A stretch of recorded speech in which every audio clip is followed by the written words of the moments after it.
Chers amis, démocrates africains, les amis du monde entier, nous tenons à vous souhaiter un bon après-midi pour ceux qui sont en Amérique du Nord, Canada, États-Unis, Mexique. Et puis éventuellement une bonne soirée à ceux qui sont en Afrique, en Europe. Et merci à tous ceux qui ont eu le temps de se connecter. Nous tenons à vous dire encore merci pour votre soutien que vous êtes en train de le faire. Et aussi un grand bonjour à tous ceux qui résistent, à tous ceux qui sont en train de chercher des chemins et de voies pour la libération du Congo-Brazzaville en particulier et d'Afrique noire francophone en général. Aujourd'hui, nous allons regarder les gilets jaunes et éventuellement, est-ce qu'on va assister à une potentielle chute de la 5e République en France? Ça, c'est une question que nous allons essayer de traiter au courant de ce direct. Le mouvement des gilets jaunes, est-ce que c'est la chute de la 5e République française? Ça, c'est une question que tout le monde est en train de se poser. Et ce que j'aimerais tout simplement parler. La 5e République. Bon, la 5e République est partie de Charles de Gaulle. Vous aviez Georges Pompidou qui est venu. Vous avez Alain Bauer qui a assuré l'intérim. Vous avez Valéry Giscard d'Estaing. On peut vous donner les périodes. Donc, est-ce que c'est nécessaire? Vous pouvez aller Google ça. Bon, de 1959 à 1969, c'est Charles de Gaulle. Vous avez Georges Pompidou. De 1969 à 1974, vous avez Alain Bauer qui a assuré l'intérim. En 1969 à 1974, vous avez Valéry Giscard d'Estaing. De 1974 à 1981, vous avez François Mitterrand. De 1981 à 1995.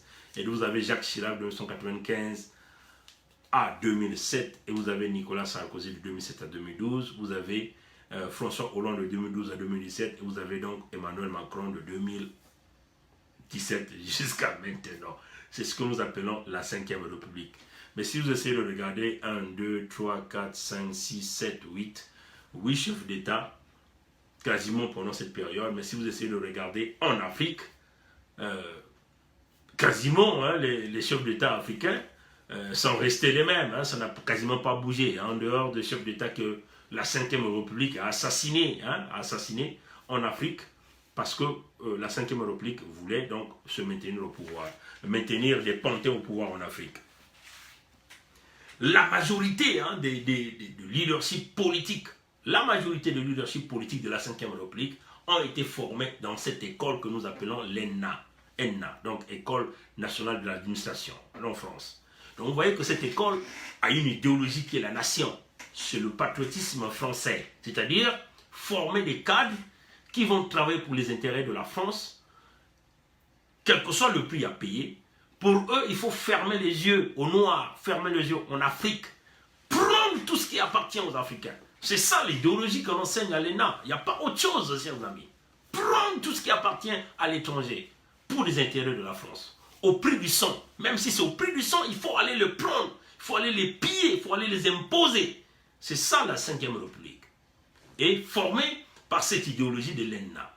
Nous décourageons les Africains d'aller prendre les cours à l'ENA parce que c'est une fausse idéologie en comparaison avec des grandes écoles anglophones. Vous allez voir que si vous allez voir les grandes écoles, même les Harvard, des grandes écoles, vous allez vous remarquer qu'il y a une partie de l'acceptation de la culture. C'est-à-dire qu'on essaie quand même de regarder le monde en 3 dimensions. On dit que si vous prenez tout, vous allez créer des conflits.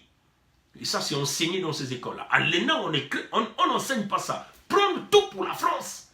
Piller le tout pour la France, pour les entreprises françaises, pour les hommes d'affaires français. C'est comme ça. Donc, nous décourageons les Africains d'aller étudier à l'ENA parce que c'est une école qui a été bâtie pour piller l'Afrique, piller au grand nom. Si vous essayez de regarder, le système politique français est verrouillé par les mêmes hommes politiques, par les mêmes partis politiques. Vous voyez, chers amis, c'est ça la réalité. La 5e République est verrouillée de cette façon. Si vous essayez de regarder, les institutions françaises sont verrouillées de cette façon. C'est-à-dire, vous aviez soit la gauche ou la droite, des gens qui se partagent le pouvoir, des démocrates, des républicains, ainsi de suite, pour simplement embrouiller le peuple. Vous allez voir qu'ils vont vous présenter les mêmes candidats N fois aux élections qui viennent, ainsi de suite. C'est comme ça qu'ils ont été déroulés. La preuve en est, Nicolas Sarkozy, qui était président de la France pendant une période, par l'incompétence, par ses comportements de gestion, il n'a pas bien géré la France. Les Français l'ont envoyé dehors, mais il revient encore solliciter un autre mandat. Et par contre, il est appuyé par le peuple français. Nous l'avons vu, hein, quand le mandat d'Emmanuel Macron, quand il est élu, Sarkozy était revenu pour chercher à se présenter. Vous voyez, chers amis. Donc, on peut dire que c'est un système, la Cinquième République est bâtie pour confisquer le pouvoir dans une certaine élite. La confiscation du pouvoir dans une certaine élite. Ça, c'est la Cinquième République. Si vous essayez de regarder, tout le comportement de tous les présidents que je venais de citer ici, qui ont fait partie de la Cinquième République, ils évoluent dans cette idéologie, la confiscation du pouvoir. Maintenant, les conséquences, hein, on peut dire les conséquences de la Cinquième République sur les populations françaises d'abord. Commençons par chez eux-mêmes et puis nous allons voir quel est l'impact en Afrique. Ils ont donc mis en place un modèle du suffrage universel, c'est-à-dire deux partis politiques ils vont faire semblant de se battre à l'intérieur des nominations, ce que nous appelons des primaires, et ces gens-là vont se battre à l'intérieur des campagnes et tout. On arrive à élire un de chaque côté. Et puis, ces deux-là vont être donc des candidats à l'élection présidentielle. Par un système universel, en complicité, hein, parce que ces gens-là, tout ce monde, ils sont liés hein, par des fractions religieuses ou on peut dire, j'ai pas envie de dire les noms hein, de ces fractions religieuses ou des réflexions ici. Hein. Bonjour à tous ceux qui ont eu le temps de se connecter. Vous allez voir que, mais l'idéologie, c'est comme ça.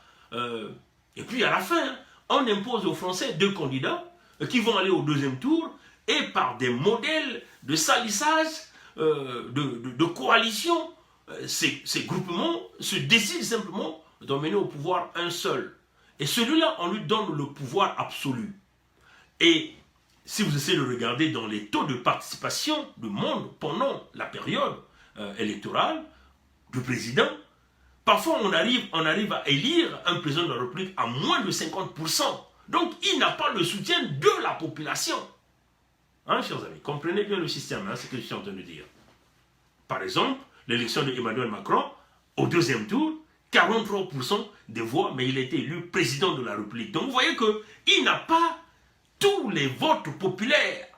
Donc c'est un président, dès son élection, il est impopulaire. Il n'a même pas la moitié de la population qui est derrière lui. Oui, les gens peuvent s'argumenter, oui, tant pis à ceux qui ont désisté. Mais ceux qui ont désisté font partie de la société, font partie du citoyen. Donc, quelque part, ils ont leur droit, ce que nous appelons le droit citoyen. Malheureusement, un seul homme au-dessus, qui a tous les pouvoirs, il commande la justice, il commande les armées, il a ses plans financiers, il brise tout, quelles que soient les promesses qu'il a faites, deux fois il ne l'accepte pas. C'est ça les conséquences. Et puis nous essayons de regarder le pouvoir, en réalité, dans le système de la Cinquième République, est formé se forme dans un clan, comme en Afrique, dans un clan. Des républicains qui font des alliances, c'est le même clan. On soutient les mêmes intérêts, les mêmes objectifs. On porte à la tête au pouvoir un homme que tous les partis ont choisi. À la fin, c'est comme ça. Mais ce monsieur à la tête a un plan qu'il dirige. L'œil à la tête voit tout, contrôle tout, dirige tout. C'est ça le même système. Et donc, on verrouille le pouvoir dans le clan, on tisse des relations avec des hommes d'affaires véreux, puissants, insatiables de torpiller la démocratie. C'est ça la réalité. Hein. Ces gens-là, ces hommes d'affaires, ils créent des relations. Comment ils créent des relations? Éventuellement, l'État met en place des lois. Et les lois sont votées où? À l'Assemblée générale. Et à l'Assemblée générale, parfois des députés dans des circonscriptions sont parfois élus à moins de 30%, 15% des populations de sa comté. Mais ce monsieur se retrouve à l'Assemblée, en France, à l'Assemblée générale. L'Assemblée générale de France, de la 5e République, le nombre de sièges, c'est 577 sièges. Oui, chers amis. Donc, la plupart de ces députés-là, ils ont été élus à moins de 30% du suffrage des populations de leur comté. Mais ils représentent le peuple.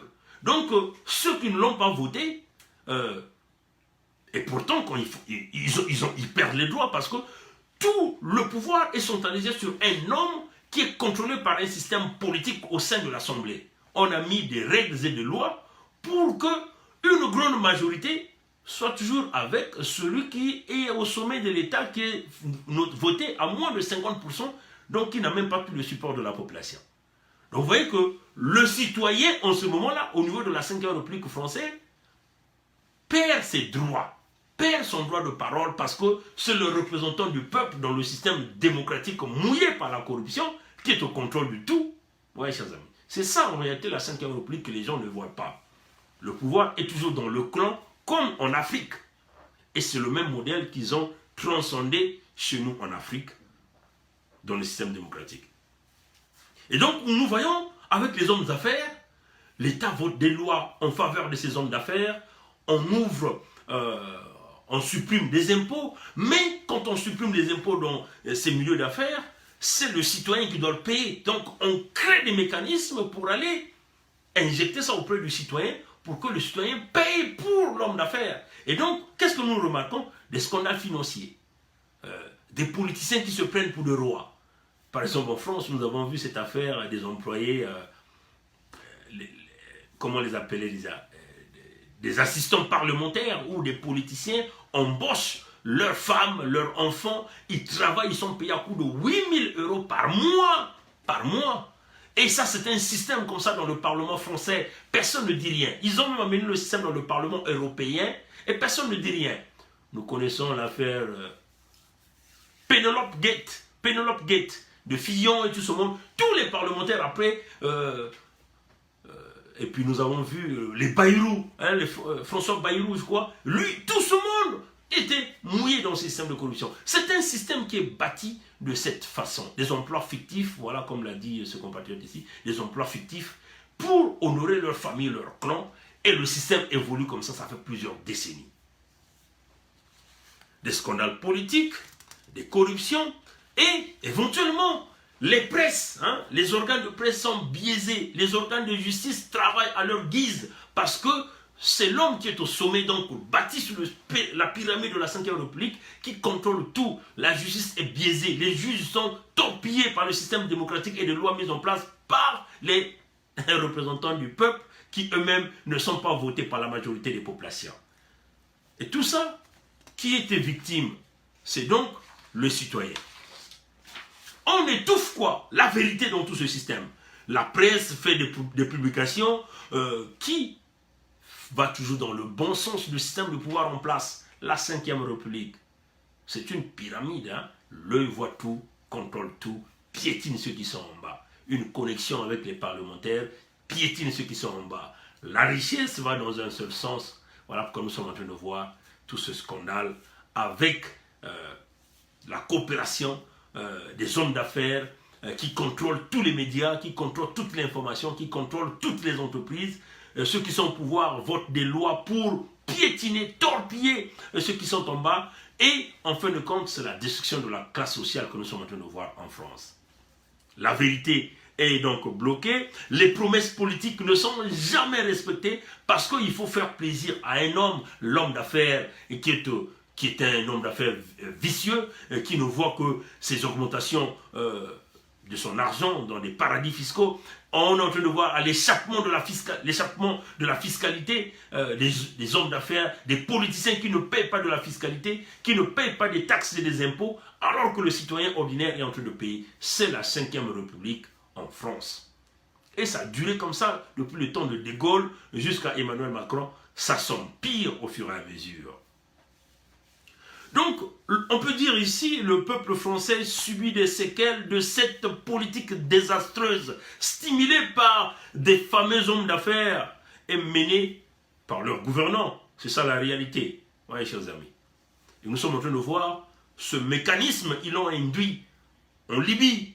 Ils ont brisé la Libye, pas la même chose. Ils l'ont emmené en Syrie, c'est la même chose. Ils l'ont emmené en Afrique, avec la même chose. Mais qui va donc sortir la France de cet imbroglio de la Ve République? Qui va donc sortir la France de cet imbroglio de la Ve République? Le réveil du peuple français pour conjurer l'escroquerie politique à grande échelle. C'est le réveil du peuple français. C'est une escroquerie politique, la Ve République.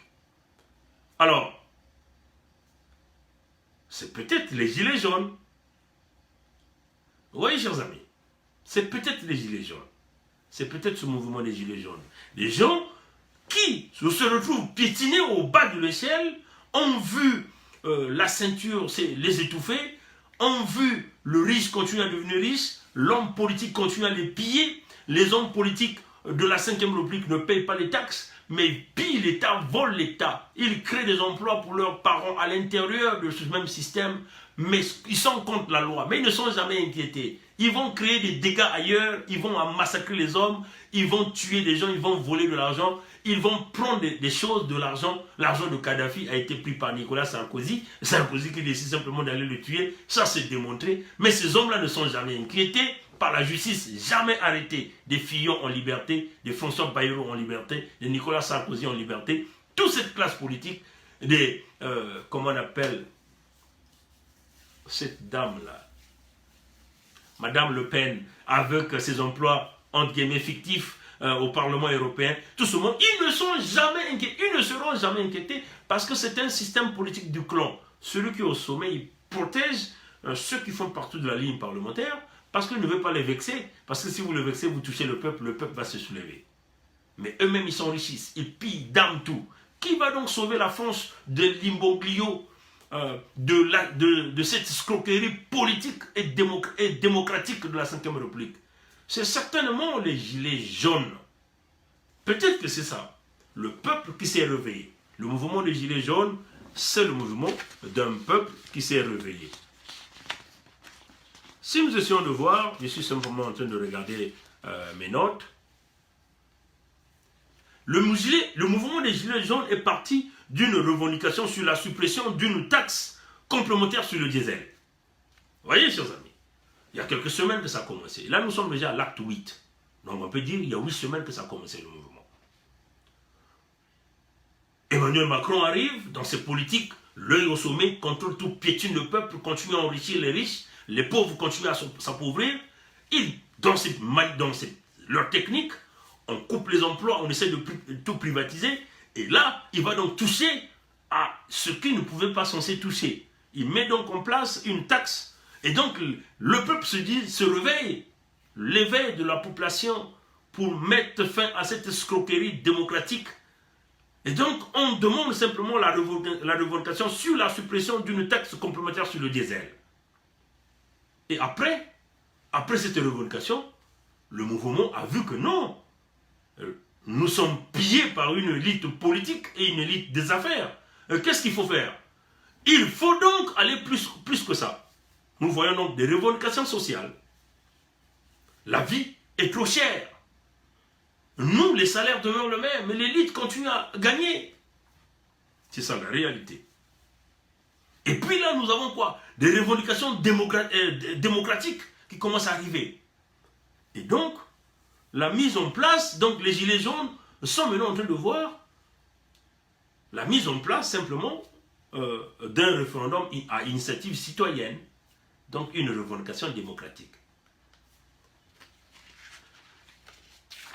Chers amis,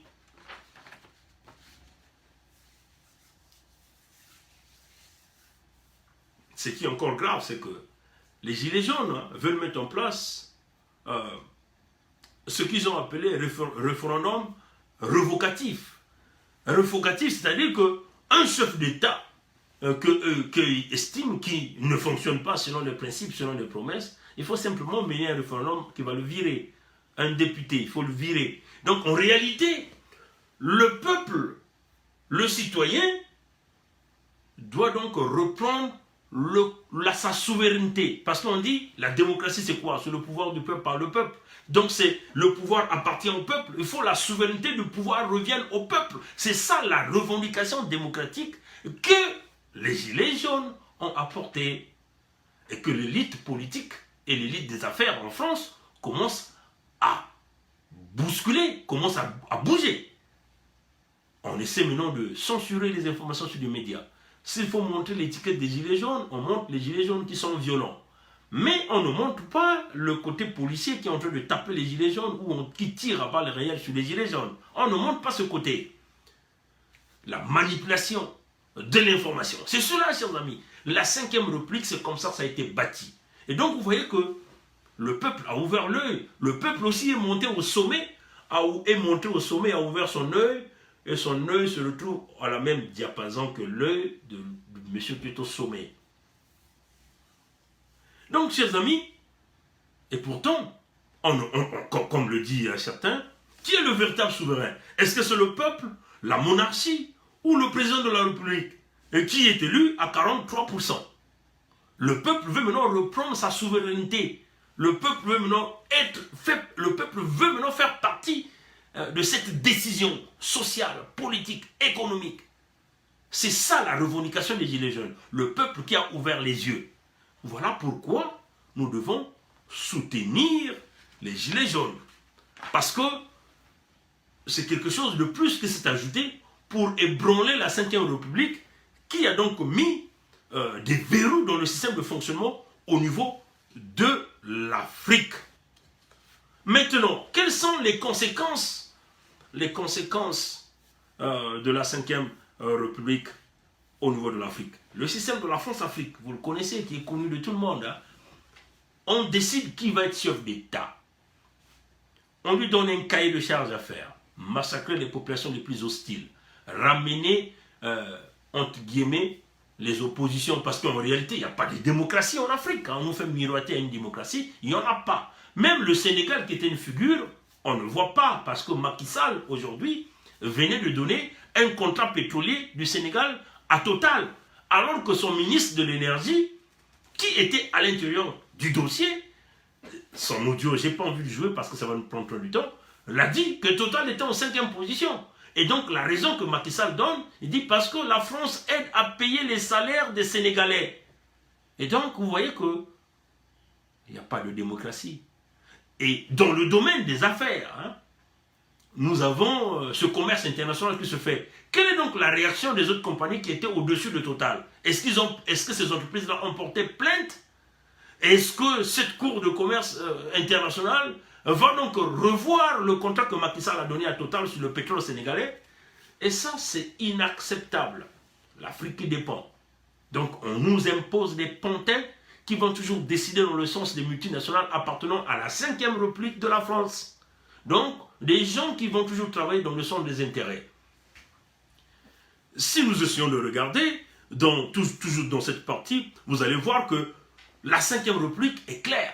L'Afrique ne doit pas s'organiser, ne doit pas prospérer. L'Afrique doit avoir ne doit pas avoir des dirigeants compétents ou des dirigeants éclairés. L'Afrique ne doit pas avoir des institutions fortes. Ça fait partie de la pyramide de la 5e République. Donc, en vous imposant des pantins au pouvoir qui contrôlent tout, qui ont de garanties de la protection individuelle, la protection des biens. Nous savons, les biens mal acquis qui font le tour du monde, ils achètent partout. La 5e République protège leurs intérêts partout à travers le monde. Qu'il s'agit des États-Unis, qu'il s'agit du Canada, qu'il s'agit partout, la 5e République leur protège. C'est ça les conséquences politiques de la 5e République en Afrique. L'Afrique ne peut pas avoir les libertés, la justice, la démocratie, le développement. Il ne peut pas avoir ça. La 5e République est faite de pillage du système de la France-Afrique, des valises d'argent qui quittent l'Afrique, qui transitent par des jets privés et qui arrivent donc on fait dire, fuel out, qui arrive dans les caisses des partis politiques, dans les caisses des entreprises, de l'argent du cash en France. C'est démontré. Monsieur Bourgi a énormément parlé de ça. Je n'ai pas envie de revenir sur ça. Et plusieurs vidéos on parle de ça.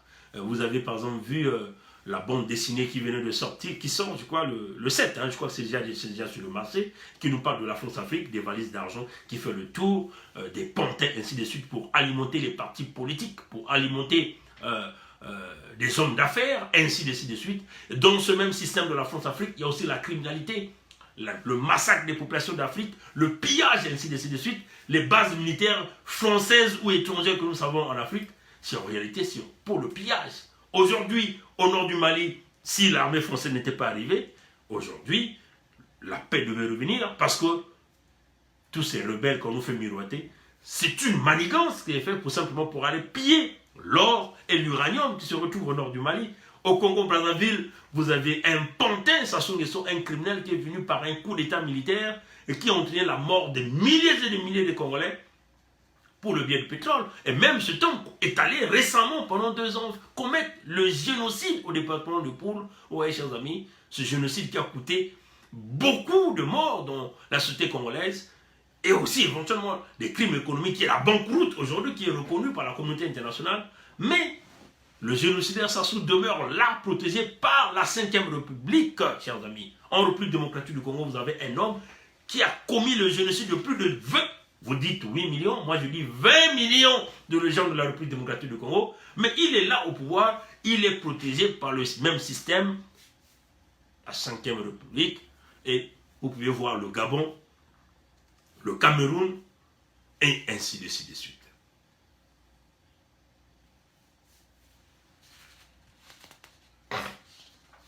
Ce que j'aimerais dire aux Africains, la liberté, la justice, la démocratie et le développement ne s'obtiennent qu'au prix d'une lutte acharnée. Comprenez ça. Il faut que ça rentre dans la tête de chaque jeune. Commencez à dire ça à vos enfants, vos petits-enfants. Pendant que votre enfant est jeune, commencez de lui dire ça.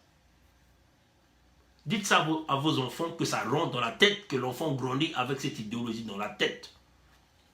La liberté, la justice, la démocratie et le développement ne s'obtiennent qu'au prix d'une lutte acharnée et de lourds sacrifices. Je veux le répéter aux amis de la République démocratique du Congo qui sont en train de voir une situation difficile dans les jours qui vont venir. Je veux répéter. Il faut que ça soit une leçon à dire à vos enfants tous les jours, à tous les enfants noirs d'Afrique francophone. Vous devez savoir ça. Vous qui avez la chance d'écouter ce message-là, transmettez. Prenez seulement cette section de cette phrase. Divisez cette section-là. Envoyez à tout le monde. Dites-leur que ça soit une chaîne que personne ne doit briser. Il faut que ça rentre. C'est à l'étape de l'esprit. C'est à l'étape de l'esprit, chers amis. C'est à l'étape de l'esprit. Prenez cette phrase-là. Envoyez à tous les enfants noirs d'Afrique francophone, partout ils le sentent. Que chaque parent au village, au fin fond du village, puisse le répéter à son enfant, que ça rentre dans la tête de son enfant.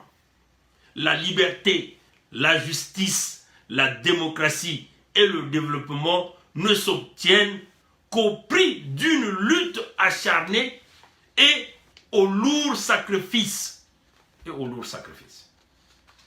Nous devons lutter pour la libération, mais ça sera au prix du sacrifice. Le sacrifice peut être en temps, peut être un sacrifice humain, peut être ainsi de suite. Mais c'est toujours un sacrifice du sang. Et donc, il faut lutter pour obtenir la liberté. Vous voulez développer? Les Européens se sont battus. Il y a eu du sang qui a coulé en Europe. Aujourd'hui, l'Europe est développée. L'Amérique a eu des guerres pour que l'Amérique arrive à ce stade-là. Pour que l'Afrique se libère, nous avons du potentiel. Nous devons nous battre à chasser des imposteurs sur nos terrains. Et ça, c'est au prix du sang. C'est au prix de la difficulté, au prix du sacrifice. Parce qu'il y aura une période de la difficulté. Nous devons nous doter de l'esprit patriotique, de l'esprit africain. C'est ça la réalité. Et nous le disons, nous n'avons pas la haine contre qui que ce soit. Et c'est cela la vérité. Ceux-là qui sont les grands diplomates, ils le savent. C'est au prix du sacrifice. Il n'y a que nous, les Africains, qui n'ont pas encore ouvert les yeux pour comprendre que c'est ça. Comprenez ça, dites ça à vos enfants, partout ils sont. La liberté, la justice, la démocratie et le développement ne peuvent s'obtenir qu'au prix d'une lutte acharnée et au lourd sacrifice. Ça doit être une récitation dans la vie quotidienne. Et le sacrifice, il est partout. Il n'est pas seulement pour les Africains, même pour les Européens. Partout où nous vivons dans les pays où nous sommes en train d'arriver, il faut se sacrifier. Se lever à 4 h du matin, 5 h du matin pour aller au travail. Aller très vite pour ne pas arriver en retard au travail pour qu'on ne te vire pas. Prends les autoroutes, parcourir d'un plan. C'est au prix du sacrifice, la réussite. Chers amis, moi j'ai fait des études avancées ici. Mais il fallait travailler, chers amis. Je travaillais la nuit, chers amis.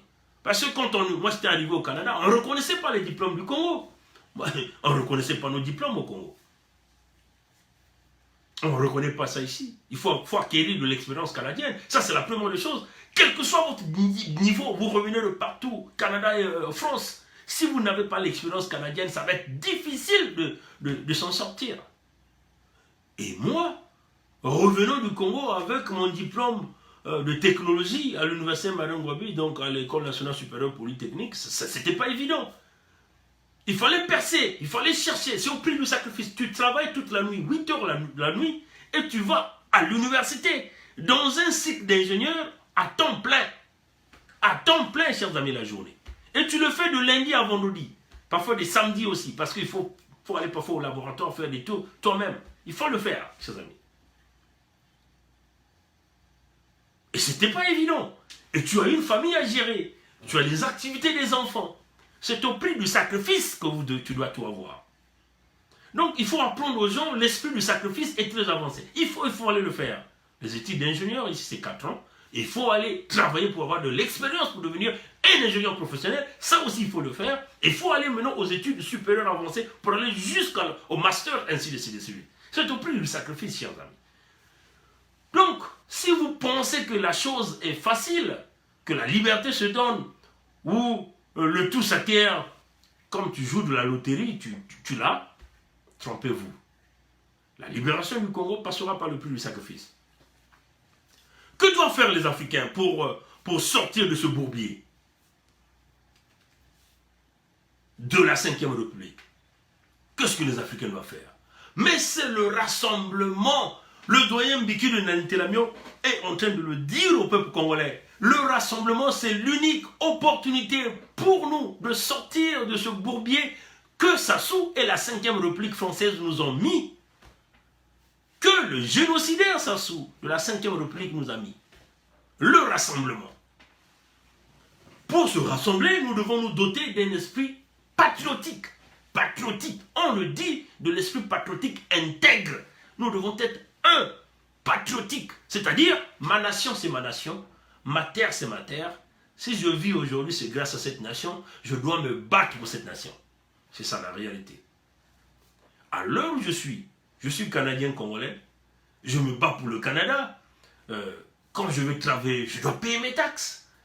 Et c'est ça la réalité. Je dois payer mes factures parce qu'il faut faire tourner l'économie.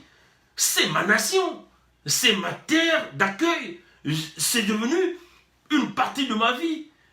Mes enfants, ils sont nés ici au Canada. Je me suis marié ici au Canada. Ça devient quelque chose qui est dans ta tête. Moi, aujourd'hui, si je me bats pour le Congo, parce que toute ma famille est encore au Congo. Je suis né au Congo.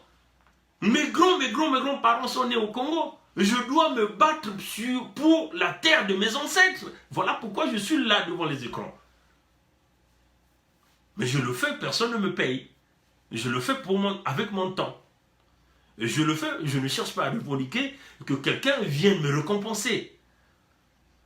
Le sacrifice, se sacrifier pour les autres, c'est ce que je fais.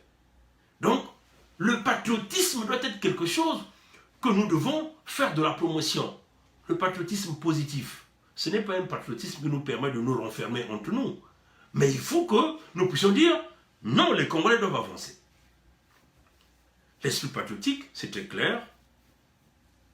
Nous devons dénoncer tout le mal. Tout le mal, nous devons le dénoncer. C'est-à-dire, la peur ne doit pas faire partie de notre fonction. La peur ne doit pas faire partie de notre fonction. Nous devons tout dénoncer, clairement, directement, tout dénoncer. La mobilisation citoyenne, c'est ça que nous devons adopter. Pour nous sortir de ce bourbier du 5e République, c'est la mobilisation citoyenne. C'est l'engagement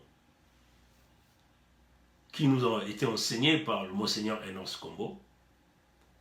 En passant, puisque nous sommes là-dedans, je condamne fermement l'attentat d'assassinat de Monseigneur Daniel Minzonzo. Je condamne fermement ça. Il me semble que Sassou ne comprend pas que les hommes d'église sont en train de faire un travail d'énorme, un travail de moralité, de psychologie, on peut le dire, au niveau de la population congolaise. Parce que c'est une population qui est sous une dictature, c'est une population qui est sous la prison. Donc l'église aujourd'hui demeure, on peut dire, leur seul endroit où ces gens-là peuvent aller se ressourcer, au moins spirituellement. Donc ces hommes de Dieu là ne sont pas les ennemis de ton pouvoir. Tu envoies tes cobras pour chercher à assassiner Monseigneur Daniel Minzonzo, comme d'ailleurs tu as assassiné le cardinal Émile Biaïna. Mais tu dois savoir que aujourd'hui, tu es maudit parce que tu as assassiné un homme de Dieu. Oui? Donc je condamne fermement la tentative d'assassinat de Monseigneur Daniel Minzonzo. Je le condamne fermement.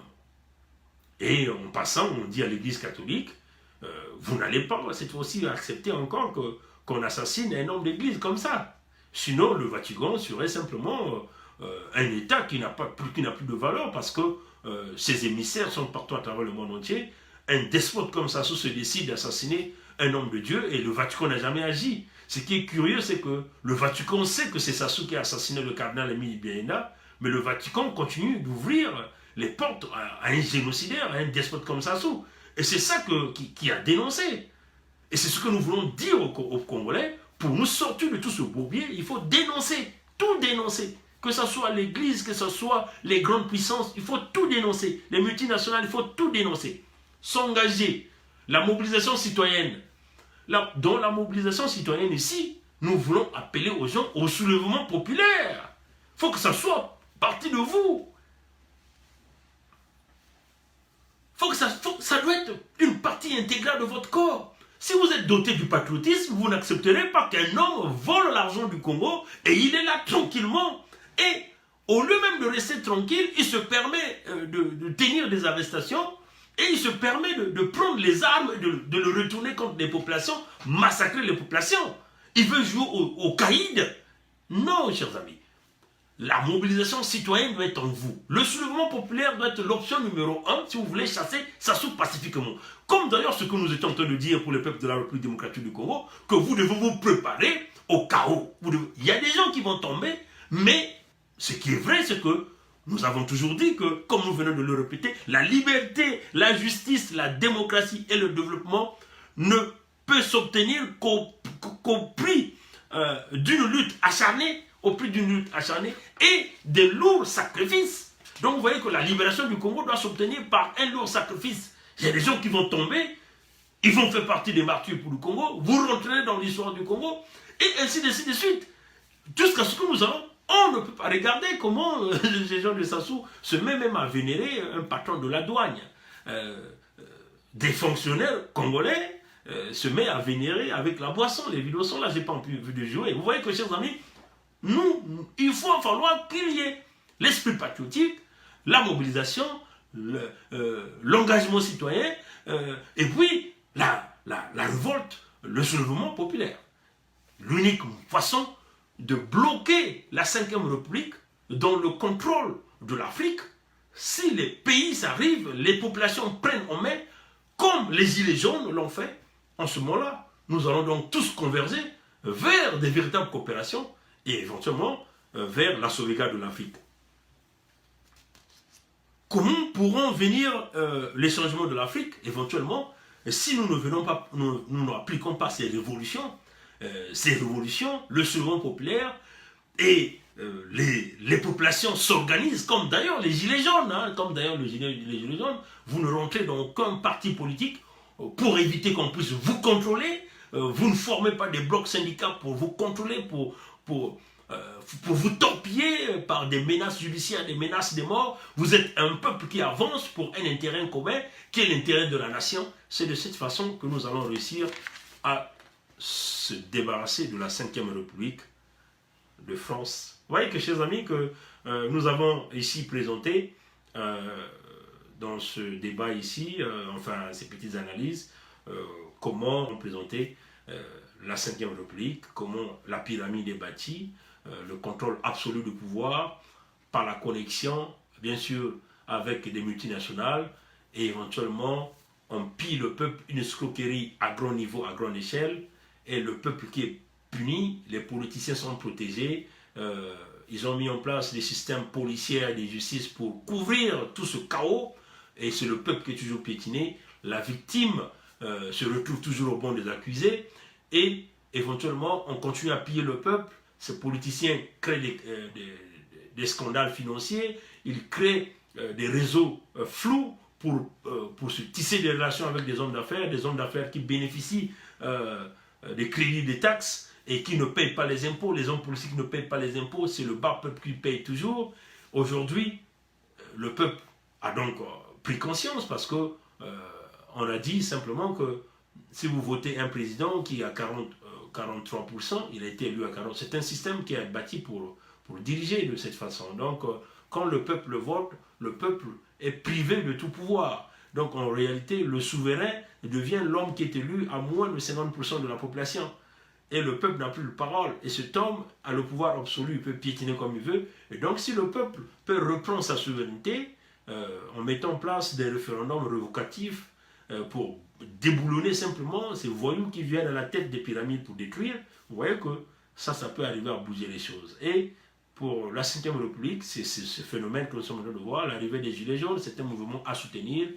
Nous, les Africains, nous devons forcément soutenir ce mouvement. Aujourd'hui, que le peuple français, le bas peuple, a compris les revendications des peuples noirs, nous pensons que ce peuple-là ne va pas rejeter les Africains qui vont rejoindre le mouvement, et que si les Gilets jaunes arrivent à renverser la 5e République, peut-être que les despotes africains qui sont bâtis, qui est une extension de la 5e République au niveau de l'Afrique, peuvent aussi arriver à partir avec la vague, et peut-être que ça sera la révolution, mais ça demande aussi en Afrique des hommes sur le terrain, des hommes qui vont affronter ces armes de ces dictateurs, et donc la révolte devient une nécessité.